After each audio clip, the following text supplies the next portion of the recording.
நிறைய புது ஆடியன்ஸ் வந்திருக்காங்க சார். ம் திருமதி அமுதா ஐஏஎஸ் வந்து உண்மையாவே திமுக மகளிர் அணி தலைவின்னு நினைச்சுக்க போறாங்க சார். உண்மைதாம்மா. உண்மைதான். அஃபீஷியலாக வந்து அனௌன்ஸ் பண்ணல. ஆ உண்மைதான். அப்போ என்ன வேலை? நீங்கள் ரெவன்யூ செக்ரட்டரி, சரி ரெவன்யூ டிபார்ட்மெண்ட் சார்பாக பேசணும். KKSSR ராமச்சந்திரன் அங்கே ஒருத்தர் இருக்கார் மந்திரி, அவர் பேசிட்டோம். அதிகாரி தானே நீங்கள்? அதிகாரி பக்கத்தில் உட்காந்து மந்திரிக்கு ஃபைல் எடுத்து கொடுக்குறது தான் அதிகாரி வேலை. புரிஞ்சுக்குங்க.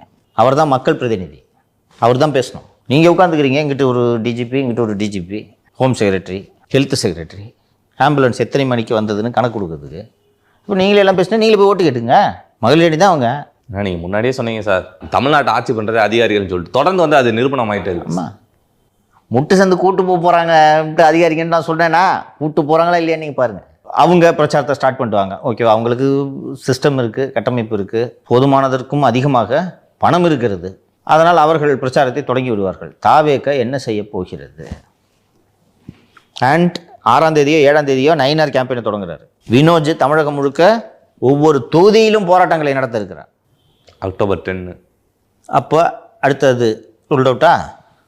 ஸோ விஜய் அவர்களின் பிரச்சாரத்தின் காரணமாக பின்னுக்கு தள்ளப்பட்டிருந்த அதிமுகவின் பிரச்சாரம் மீண்டும் மேலெழுந்து வந்து விட்டதா? திமுகவுக்கும் எங்களுக்கும் தான் போட்டின்னு மீண்டும் மீண்டும் சொன்னார் விஜய். இன்னைக்கு யார் களத்தில் நிற்கிறதுன்றது தெரிந்து விட்டதா? அவ்வளவு எளிதாக நீங்கள் அண்ணா திராவிட முன்னேற்ற கழகத்தை புறந்தள்ள முடியாது என்பதும் இந்த சம்பவம் உணர்த்தி விட்டதா? முதல்ல போய் நின்று ஸ்கோர் பண்ணாரா? எம்ஆர் விஜயபாஸ்கர் விடிய எங்கே இருந்தாரா? திமுகவும் ஸ்கோர் செய்ததா? செந்தில் பாலாஜியும் உதவிகளை செய்தாரா? நேற்று வந்து நான் கரூர் மக்களைத்தான் நான் நேசிக்கிறேன்னு சொல்லிட்டு போயிட்டாரு. அது உண்மை. அவங்க தான் ஓட்டு போடுவாங்க, அதனால தான் கோல்டு காயின். மதுரை மத்தி விஜய், மதுரை தெற்கு விஜய் அப்படின்னாரு. இன்னைக்கு ஒரு நிர்வாகி இல்லையா சார் கூட நிற்கிறதுக்கு? இவங்களை நம்பி கேண்டிடேட் வர போடுவீங்களா நீங்கள்? நான் சிம்பிளாக சொல்கிறேம்மா, நிதிஷ் தான் கேண்டிடேட்டு தாவேக சார்பா, ஓகேவா? நாகப்பட்டினம் தொகுதிக்கு கேண்டிடேட்டு. அதிகம் வேணாம், 20 லட்ச ரூபாயை கொண்டு போய் நோட்டாக வந்து தம்பி இந்தா வச்சுக்கோ, என்ன சொல்கிற? கேஸுன்னு சொன்ன உடனே வாட்ஸ்அப் குரூப்லேருந்து போகிறவன் தான் இவன். 20 லட்ச ரூபாய் இப்படி கொண்டு போய் வீட்டில் கண்ணை காமிச்சேன்னா, அண்ணனுக்காக நான் உயிரை விட்டாலும் விடுவேன், இந்த 20 லட்சத்தை தூக்கிட்டு வெளில போன்னு சொல்லுவானா? 50 லட்சமாக கொண்டு போகிறேன், என்ன பண்ணுவேன்?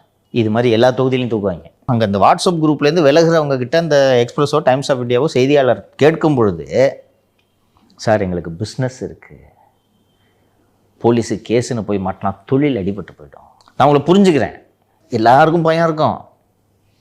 கோர்ட்டுக்கிட்டுன்னு சுற்றிக்கிட்டு இருந்தாங்கன்னா பிஸ்னஸ் எப்படி பார்ப்பாங்க?